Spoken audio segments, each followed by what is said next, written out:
coming in right at 12:01.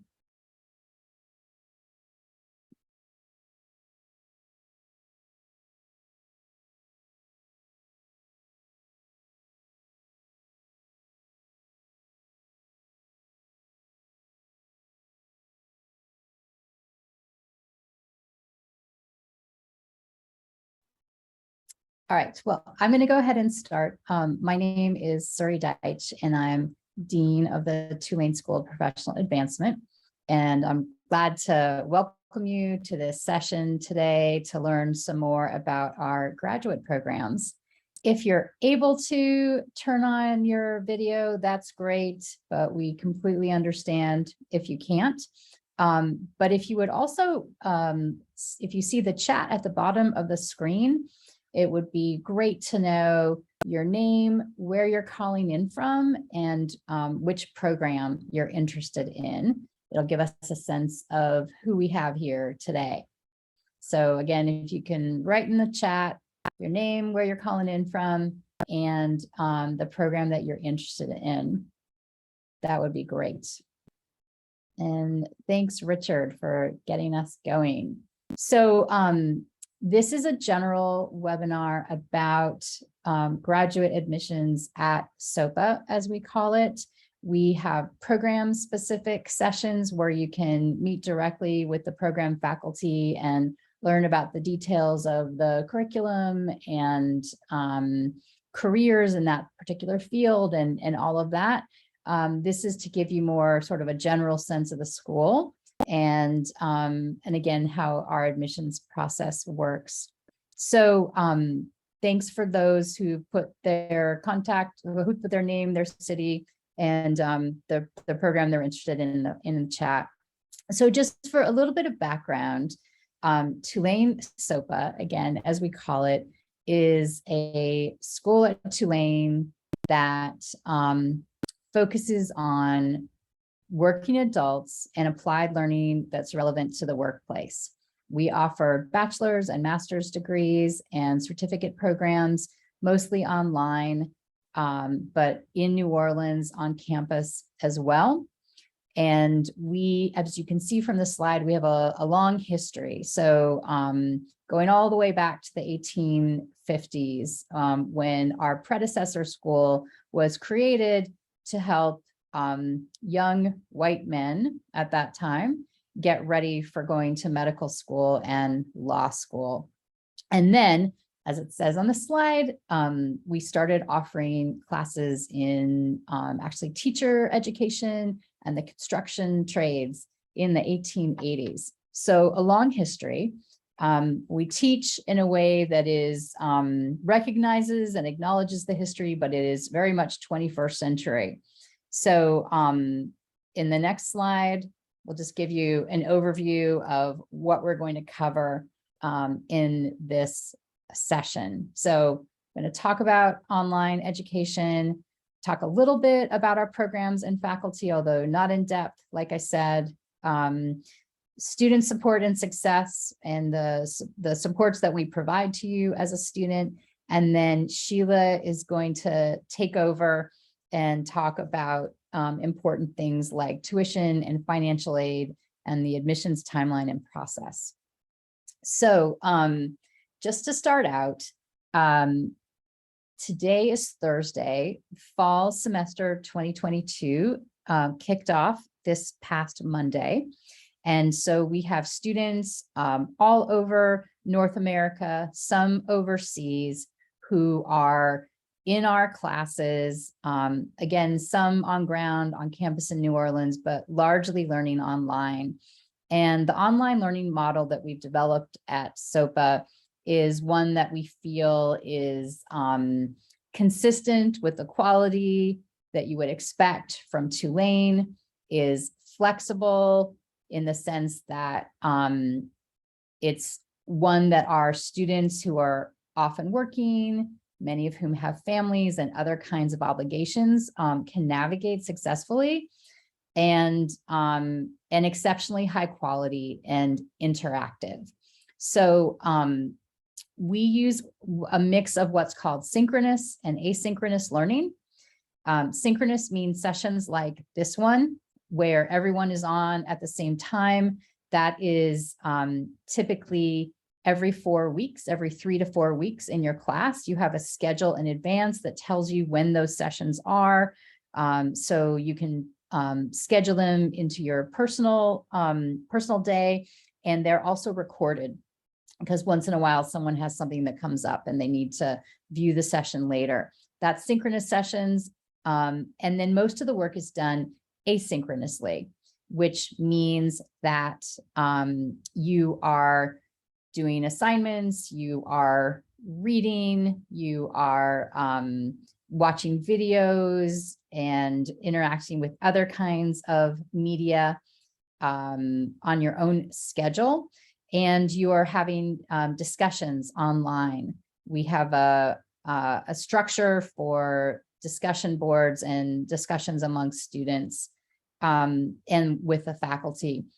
One of the great things about the synchronous sessions is that they give you a lot of flexibility to have a guest speaker, or for student presentations or small group work, or just to sort of work through some particularly complex reading that you might have had for the course. So again, it's that combination of synchronous and asynchronous, and highly interactive, which a lot of online learning is not. I guess we can just put it that way. In the next slide, we have some of the metrics that we use to measure how good we are at online, how much we know about it. So the number of faculty we have trained to teach online, and not just trained, but we provide really intensive professional development support to our faculty so that they know what to do, they know how to best use online platforms, and again, to maximize the value and the quality of the student experience. A lot of students taught many hours, many degree programs and certificates, and then finally programs that are ranked independently, nationally as exceptionally high quality in this area. So that's online. The faculty is a combination of full-time faculty whose entire job is to teach and support students at SoPA, and adjunct faculty who have day jobs in their fields and teach with us because they love teaching our students and sharing what they know and sharing their professional networks. So the two folks on the right-hand side of the screen are full-time faculty who came from industry backgrounds and again are completely dedicated to teaching and supporting students. And then on the left side of the screen, two of our adjunct faculty who again will teach typically one class each semester while they're doing their day jobs, which also means that with a lot of support from us, they are very well aware of the challenges that many of our students are navigating in focusing on school along with other life obligations. We have about 40 full-time faculty in the school across different fields and about 200 adjunct faculty. So that's just a sample of our faculty. And the next slide gives you just a list of our master's degrees. So it's a wide range of fields. The Master of Professional Studies in our Emergency and Security Studies programs, the Master of Science in our Kinesiology, which is health and wellness and sport studies, and in our Information Technology and Cybersecurity programs, a Master of Public Administration, a Master of Liberal Arts. And then we have some more programs that are actually under development in pre-K-12 education that are going to be coming up in the next year. So that's the list of master's degrees. And like I said, we have webinars that are specific to each of these fields. where you can talk directly to the faculty about the programs and the curriculum. Although you can also talk directly to the faculty outside the webinars, of course. And then this is a list, the long list of graduate certificates we offer. And so one of the notable things about the graduate certificates is that on their own, they represent a body of knowledge. They that is, stands alone, gives you depth of expertise in a particular aspect of the field, but they are also stackable into the master's degree, which means that if you decide at whatever point that you want to earn the full master's degree, it's a completely seamless process to transition into the full degree. The admission standards are the same for the certificates as they are for the degrees. The process is the same. And again, it's completely seamless. Each of the certificate programs is 4 courses. The degree programs are between 10 and 12 courses. And so if you take a certificate, you've knocked out a pretty significant part of the entire degree. The one exception to that 4-course stackable model is cyber technology fundamentals, which is 6 courses and is for people who want to go into IT or cybersecurity or computer science and don't have either an academic background or a professional background, and so need to get, as we call it, the fundamentals of the field. So that's the certificate programs at the graduate level. And then we also have post-baccalaureate certificates, which are certificate programs in areas of study where you need to have a bachelor's degree in order to enroll, but the coursework itself is not at the graduate level. And that's typically in a field where the master's degree is not as valuable. And the students are, they're just looking for the base of knowledge that they'll get from the certificate program. So those are the post-baccalaureates. The next slide, this is a model of allowing adult students who come with experience to get credit toward the master's degree for their experience. So we have different instances in which we have worked with professional organizations to evaluate a particular training curricula and award credit toward a master's degree. We have that with the National Guard. For example, we have it with the National League of Cities for our Master of Public Administration program. But we also have a process called portfolio assessment. And what that means is that if you think that your experience in a particular field is such that you already know what's in some of the coursework, our faculty will actually work with you to map your experience against the learning objectives from a particular course. And that map is called a portfolio. When you finish the portfolio, it is evaluated for credit and for a grade by faculty from the program. And you can earn up to 6 credits or 2 classes toward the master's degree.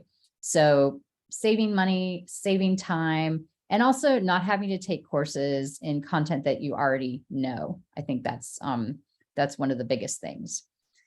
And then finally, I'll talk a little bit about how we support students. So I already talked about the faculty.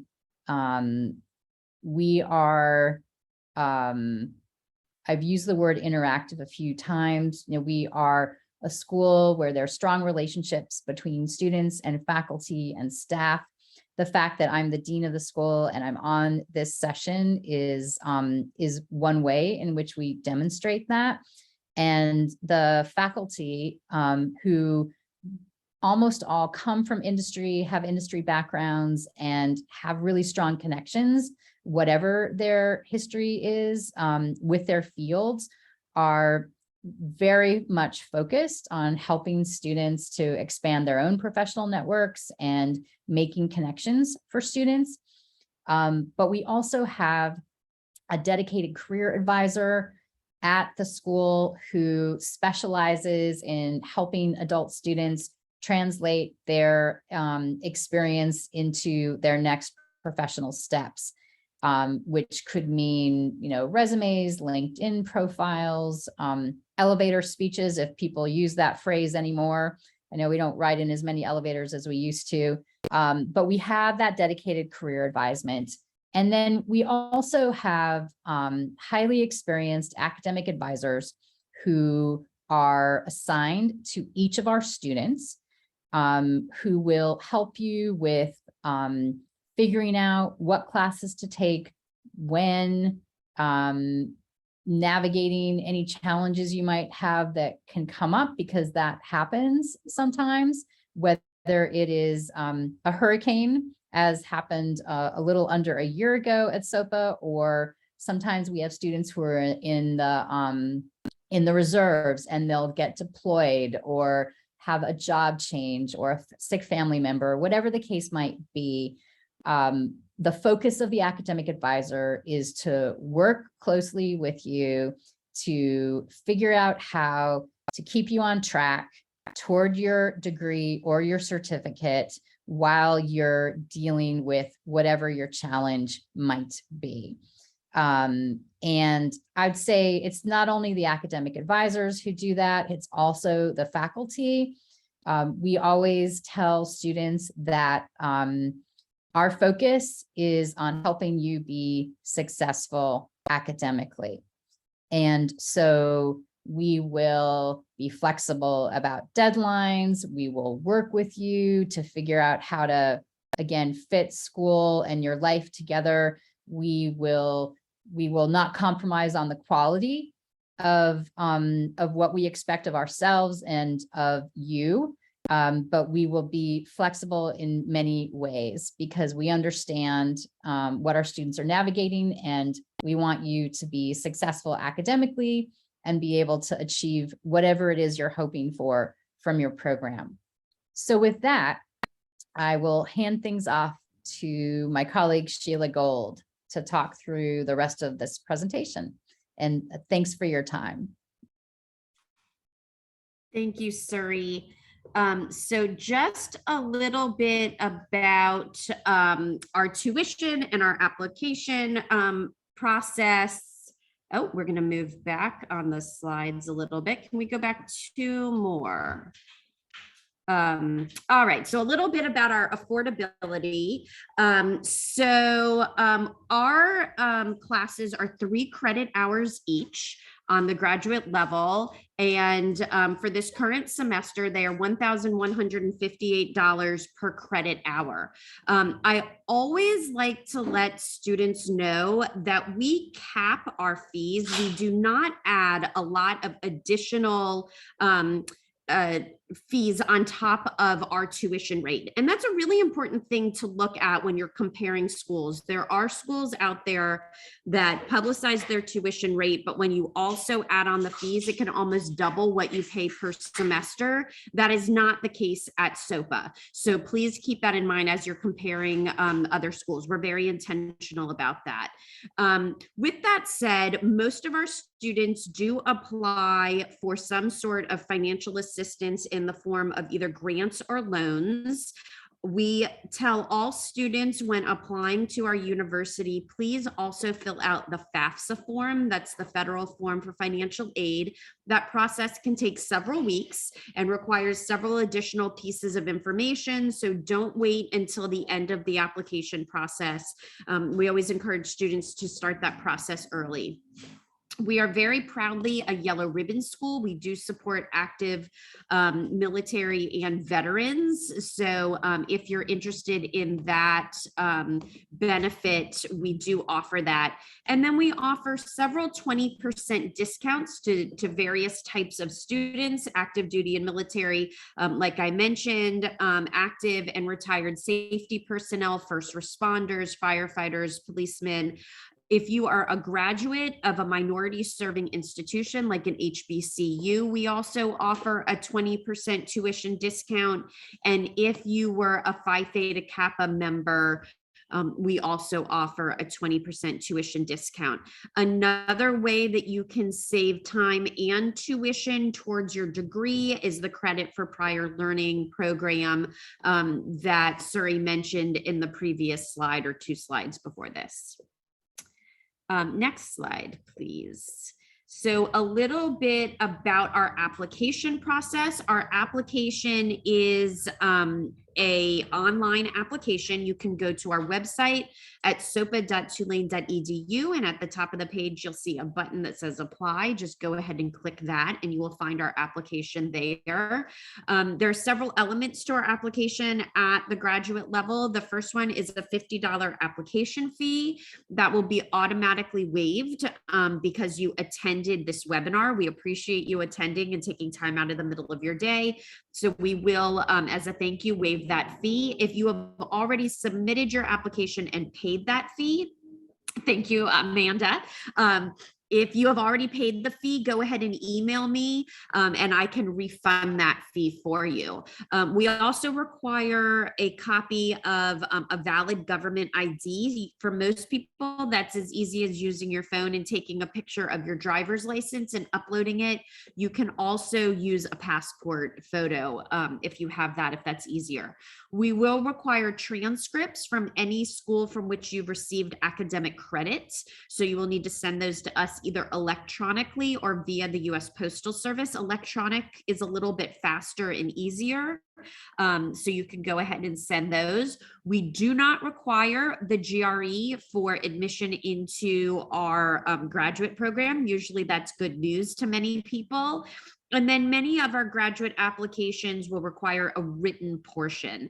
So go ahead and take your time on that written portion. We tell all students that that written portion is a pretty important piece for consideration for admission into our programs. They serve a couple purposes. We ask students to very carefully consider the question and provide a thoughtful answer to our faculty who are reading the application. And then we also want to see the quality of your writing. So the content of the answer and the quality of your writing are both very important. And then many of our applications will also require a resume. So go ahead and make sure that your resume is up to date and provides all of your valid information. And then our application deadlines, these are your final deadlines, but you do not need to wait until these deadlines. We do read applications on a rolling basis, meaning that when your application has been submitted and is complete, we will review your application and offer our admission decision. We just finished enrolling for our fall semester. Our next semester that we're reviewing applications for is our spring semester. That final deadline is January 1st. The following semester that we will be enrolling for is summer. The application deadline is May 1. However, once again, we are reading applications as they get completed. We also have an early enrollment deadline, which we can offer you a $500 scholarship towards your first semester of tuition. For the January semester, our spring semester, that deadline to enroll for classes is December 1. So if you submit your application and get admitted and register for classes by December 1, you will receive $500 towards your first semester. For the summer semester, that early scholarship deadline is April 25th. So if you get admitted and register for classes by April 25th, you will receive $500 for the first semester. And if you're a really big planner and get admitted and register for the fall semester 2023, which is in a full year from now, by June 1, you will receive $500 for that first semester. Okay, my contact information is on the screen. The phone number is on there. I encourage students to email me. However, I'm not always at my desk, but I'm always in front of my computer. So it's the faster way to reach me, sgold@tulane.edu. And I'd be happy to answer any questions that you have. I love hearing from students. We philosophically feel like we build relationships with students at SoPA. It's one of the things that is a differentiator for us. We love to know our students and get to know them. And we feel like the application process is the first point of. So please reach out. We like to get to know you, who you are, and help you through this process. So with that said, if you have any questions, please either put them in the chat or take yourself off of mute.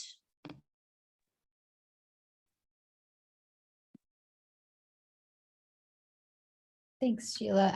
If I'll go ahead and answer Richard's question. So the faculty, as Sheila said, the faculty and the programs are the ones who make admissions decisions at the graduate level.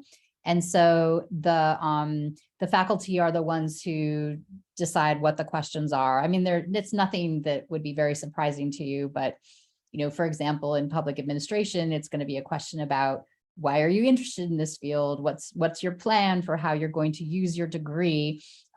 Say something about an issue that you're really interested in studying or addressing professionally. That would be an example. So again, totally logical questions for each program relevant to the content and focus of that program.